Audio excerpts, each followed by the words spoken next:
La théorie des intelligences multiples suggère qu'il existe plusieurs types d'intelligence. Cette théorie fut pour la première fois proposée par Howard Gardner en 1983. Les voici. L'intelligence spatiale. L'intelligence spatiale permet à la personne d'utiliser des capacités intellectuelles spécifiques pour avoir mentalement une représentation spatiale du monde. Les Amérindiens voyagent en forêt à l'aide de leur représentation mentale du terrain. Ils visualisent des points de repère, cours d'eau, lacs, types de végétation, montagnes, et s'en servent pour progresser. Des navigateurs autochtones font de même et naviguent sans instruments dans certaines îles du Pacifique. Ensuite, l'intelligence logico-mathématique.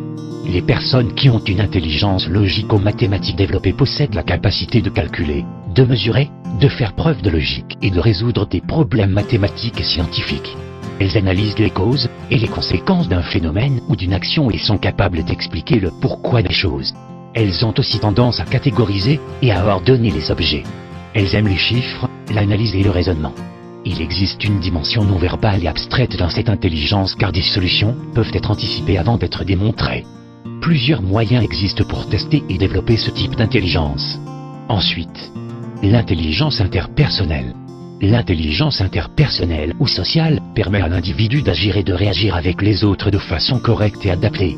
Elle l'amène à constater les différences et nuances de tempérament, de caractère, de motifs d'action entre les personnes. Elle permet l'empathie, la coopération, la tolérance. Elle permet de détecter les intentions de quelqu'un sans qu'elles soient avouées. Cette intelligence permet de résoudre des problèmes liés à nos relations avec les autres. Elle nous permet de comprendre et de générer des solutions valables pour les aider. Les personnalités charismatiques ont toute une intelligence interpersonnelle très élevée. Ensuite, l'intelligence verbo-linguistique.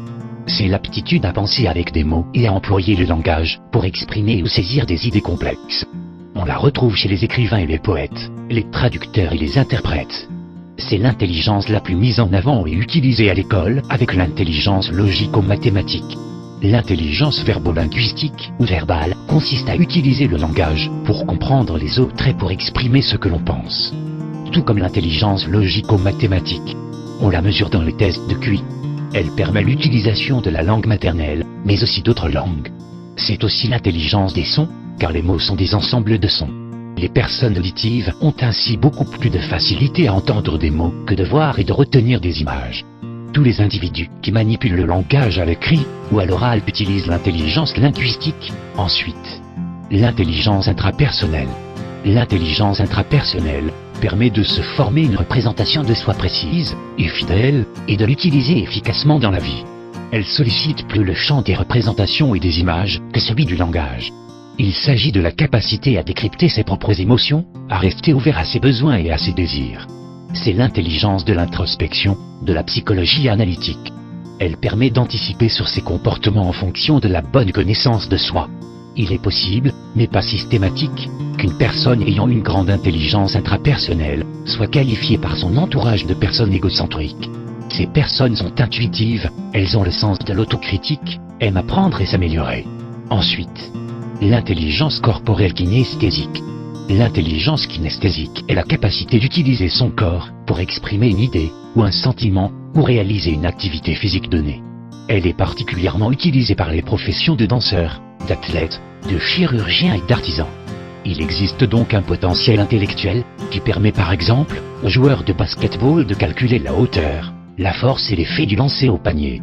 Le cerveau anticipe le point d'arrivée du ballon et met en branle une série de mouvements pour résoudre le problème. Les possibilités de création et d'expression de ces émotions par le corps montrent la présence d'un potentiel intellectuel à ce niveau. Ensuite, l'intelligence musicale rythmique. L'intelligence musicale constitue l'aptitude à penser en rythme et en mélodie, de reconnaître des modèles musicaux, de les interpréter et d'en créer. Les musiciens possèdent celle-ci, plus ou moins développée, selon les études musicales. Il reste cependant des exceptions, des personnes ayant développé cette intelligence musicale rythmique sans aucune aide, souvent suite à une enfance aux côtés de personnes douées musicalement. Ensuite, l'intelligence naturaliste écologiste. L'intelligence naturaliste, qui permet de classer les objets et de les différencier en catégories. Très sollicitée chez les zoologistes, botanistes, archéologues. Tel Darwin. C'est l'intelligence qui permet d'être sensible à ce qui est vivant, ou de comprendre l'environnement dans lequel l'homme évolue. C'est la capacité d'apprécier, de reconnaître et de classer la faune, la flore et le monde minéral. Cette capacité s'applique aussi, par extension, à l'univers culturel qu'il permet d'interpréter. Ensuite, l'intelligence existentielle. L'intelligence existentielle, ou intelligence spirituelle, se définit par l'aptitude à se questionner sur le sens et l'origine des choses. C'est la capacité à penser nos origines et notre destinée. Cette intelligence spirituelle, existentielle ou morale, est encore définie comme l'aptitude à se situer par rapport aux limites cosmiques, l'infiniment grand et l'infiniment petit, ou à édicter des règles ou des comportements, en rapport au domaine de la vie. Il est à noter que, Howard Gardner, ne définit celle-ci que comme la 8e et demi, et non comme une intelligence à part entière.